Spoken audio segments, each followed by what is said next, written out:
નમસ્કાર મિત્રો, આજે આપણે ટેલીની અંદર ગ્રુપ વિશે સમજવાનું છે. ટેલીની અંદર કોઈ પણ લેજર એટલે કે ખાતાને ડી ગ્રુપનો યુઝ થાય છે.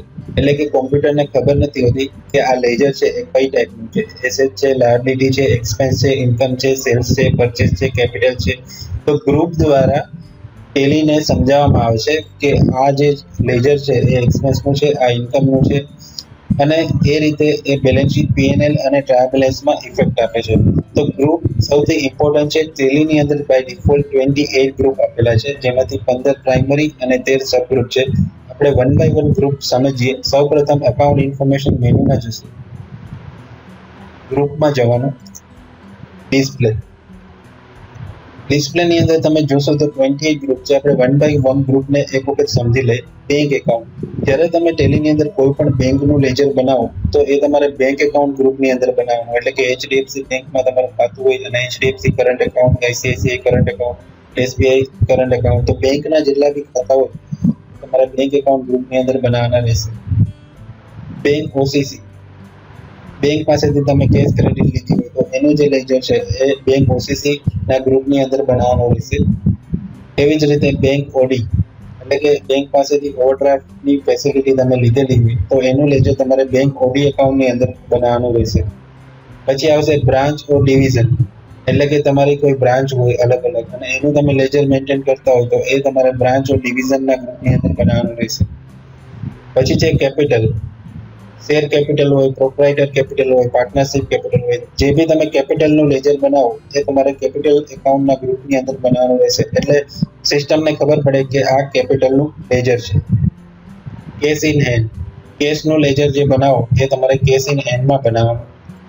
કરંટ એસેટ્સ, કરંટ એસેટ્સ એટલે કે ચાલુ મિલકતોના જેટલા બી ખાતા બનાવો એ તમારે કરંટ એસેટ્સના ગ્રુપની અંદર બનાવવાના રહેશે. જેની અંદર ઇન્ટરેસ્ટ રિસીવેબલ હોય, કમિશન રિસીવેબલ હોય, આ બધા તમારે કરંટ એસેટ્સની અંદર બનાવવાના રહેશે. કરંટ લાયબિલિટીઝ એટલે ચાલુ જવાબદારીઓ, જેટલા બી કરંટ લાયબિલિટીના લેજર છે એ તમારે કરંટ લાયબિલિટીઝના ગ્રુપની અંદર બનાવવાના રહેશે. ડિપોઝિટ એસેટ એટલે કે તમે કોઈ જગ્યાએ ડિપોઝિટ આપી હોય, ટેલિફોનની ડિપોઝિટ, ઇલેક્ટ્રિસિટીની ડિપોઝિટ, એ બધી ડિપોઝિટ એસેટના ગ્રુપની અંદર બનાવવામાં આવશે. ડાયરેક્ટ એક્સપેન્સ એટલે કે ટ્રેડિંગ એકાઉન્ટની ડેબિટ સાઇડ તમે જે ખર્ચા લખો એટલે કે ડાયરેક્ટ એક્સપેન્સ પ્રોડક્શનને લગતા, જેની અંદર ફેક્ટરીનું રેન્ટ હોય, વેજીસ હોય, પછી ઇલેક્ટ્રિસિટી એક્સપેન્સ હોય, એ બધા ખર્ચા તમારે ડાયરેક્ટ એક્સપેન્સના ગ્રુપની અંદર ક્રિએટ કરવાના રહેશે.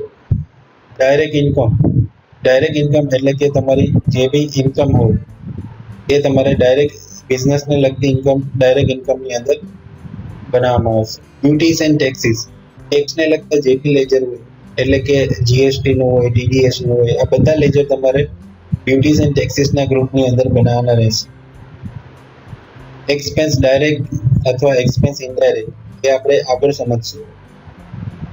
ફિક્સ્ડ એસેટ્સ એટલે કે બિલ્ડિંગ, લેન્ડ, કોમ્પ્યુટર, આ બધા ફિક્સ્ડ એસેટ્સના જેટલા બી લેજર તમે બનાવો એ તમારે ફિક્સ્ડ એસેટ્સના ગ્રુપની અંદર બનાવવાના રહેશે. ઇન્કમ ડાયરેક્ટ અને ઇન્કમ ઇનડાયરેક્ટ બ્રેકેટમાં આપેલું છે, જે આપણે ઉપર જોયું. ડાયરેક્ટ ઇન્કમ, ઇનડાયરેક્ટ ઇન્કમ બંને સેમ જ છે. એવી રીતના એક્સપેન્સમાં બી ઉપર એક્સપેન્સ ડાયરેક્ટ, એક્સપેન્સ ઇનડાયરેક્ટ લખો અને અહીંયા ઇનડાયરેક્ટ એક્સપેન્સ લખેલું છે, તો બંને સેમ જ છે. આપણે પહેલા સમજીએ ઇનડાયરેક્ટ એક્સપેન્સ. ઇનડાયરેક્ટ એક્સપેન્સ એટલે પ્રોફિટ એન્ડ લોસ એકાઉન્ટની ડેબિટ સાઇડ જેટલા બી એક્સપેન્સીસના લેજર હોય, જેમાં સેલેરી એક્સપેન્સ હોય, electricity, office expense, telephone expense, આ બધા એક્સપેન્સના લેજર તમારે ઇનડાયરેક્ટ એક્સપેન્સના ગ્રુપની અંદર બનાવવાના રહેશે. ઇનડાયરેક્ટ ઇન્કમ એટલે પ્રોફિટ એન્ડ લોસની ક્રેડિટ સાઇડ જેટલી બી ઇન્કમ લખો તમે, જેમાં ઇન્ટરેસ્ટ રિસીવ, કમિશન રિસીવ, આ બધા ઇન્કમના લેજર તમારે ઇનડાયરેક્ટ ઇન્કમની અંદર બનાવવાના રહેશે. ઇન્વેસ્ટમેન્ટ, કોઈ કંપનીમાં તમે ઇન્વેસ્ટમેન્ટ કર્યું હોય, કોઈ શેરમાં ઇન્વેસ્ટમેન્ટ કર્યું હોય, આ બધા લેજર તમારે ઇન્વેસ્ટમેન્ટના ગ્રુપની અંદર બનાવવાના રહેશે.